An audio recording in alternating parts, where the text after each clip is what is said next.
descendant of Margaret, Fletcher West, can you raise your hand? Oh, look at that. Now, if you are a descendant of my daughter, Adelaide, Margaret, Smith, Fish, can you raise your hand? There you go. And if you are a descendant of my son, Joseph West, raise your hand. Okay, looks like we got a lot of Joseph West descendants in the room. That's wonderful. I wanted to start by saying there's not much that I've shared and was able to leave to my descendants about me and my life. Much of my life that is known is already shared by my sister Emmy. And so what I would like to do is to share with you about my children that I left behind. Both Adelaide, Margaret, and Joseph West. I'm going to pass them off. Can you imagine passing on 48 children? All 5 of them?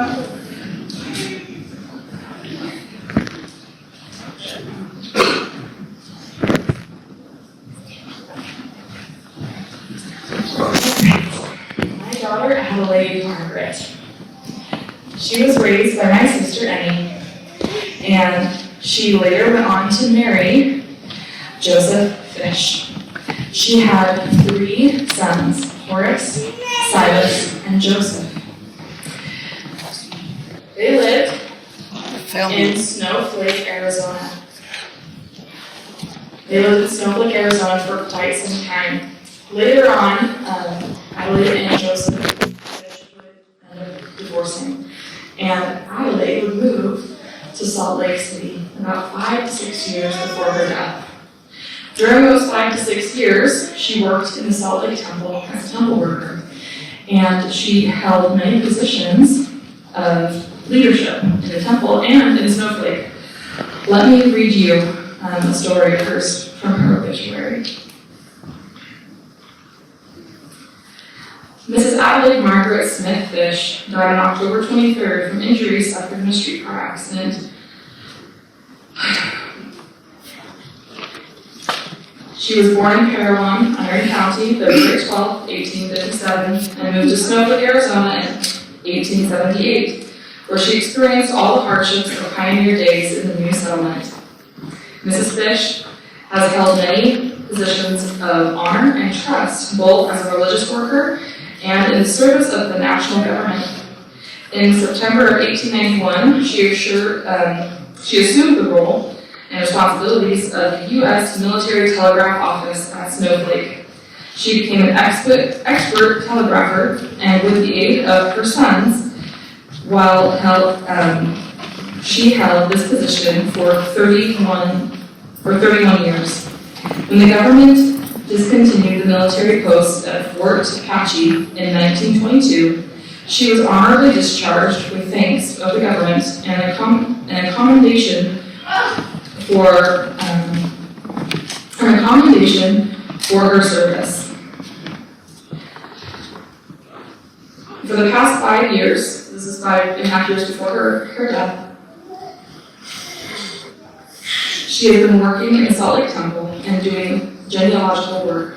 She has been active in the church, has always been active in the church, and has worked in the 14th Ward in Salt Lake City. Mrs. Fish was the daughter of the late President Jesse N. Smith of the Snowflake State, a Utah pioneer, and the cousin of the prophet Joseph Smith, with whom he was associated at Nauvoo, Illinois.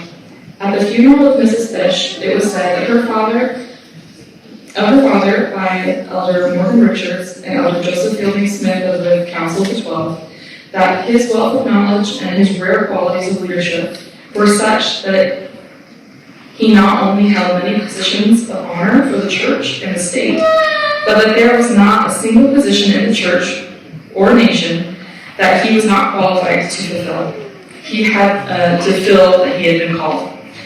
Mrs. Fish, Adelaide, was noted for her kind disposition, and many charitable acts endeared her to all who knew her. Surviving are 3 sons, Horace, Silas, and Joseph, and I'll end the obituary there. Adelaide was a woman of great faith and a kind heart. And I am so grateful that she is my daughter and that she has brought so much of my posterity to me. Now Joseph, who I won't bring up here because he is far too early. Joseph, my sweet Joseph, he held many positions of authority for the church and for the state. Let me read you a little bit about him. First is that he would help to settle Snowflake. His first wife, Nellie Marsden, or Sarah Ellen Marsden, they had 12 children. Joseph's second wife, Della Fish, had 8 children. They helped to settle the, like I said before, the Snowflake area. It has been said of Joseph that he and his new wife Sarah left for the territory of Arizona soon after getting married. There he helped settle Snowflake and the surrounding areas as one of the founding pioneers to that area. He served the community, state, and federal government in areas of the Irrigation Congress, the Arizona Council of Defense, and the Kansas City International Congress, and delegations to Washington and New York City. Smith worked as a home builder, farmer, teacher, mailman, banker, mayor, insurance salesman, dairyman, and cash store grocery owner. Whew, my son was very busy. He also served as he was highly involved in church work. He served as a missionary, superintendent of the Young Men's Association, and patriarch and temple worker. He leaves behind quite the legacy. And if I can break character for one moment, I can share that my son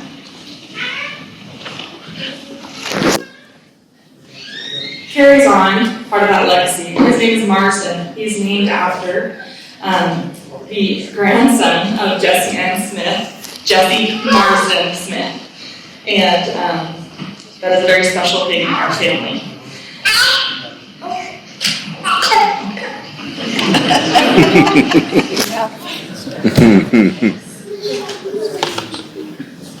Auntie Jeanette always knows what to do. I am so grateful for the legacy that my children have left and for all of my descendants and the service that they have given to our country and to our church, our faith. The heritage that we celebrate here today was founded on faith. Faith in Jesus Christ, faith in the prophet, and the restoration of the gospel. For this, I am very grateful, and my testimony of that is very strong. It compelled my parents to move all the way across the plains to leave our home in Tennessee, and it compelled myself and my sister to spend many years of hard work and labor settling, for all intents and purposes, no man's land, places where the West hadn't settled yet. This was very arduous work, and it took people of great faith to do that. And I'm so grateful to see all of you, my descendants, and the wonderful work that you're doing now in your country, in your cities, and with your own families. Thank you.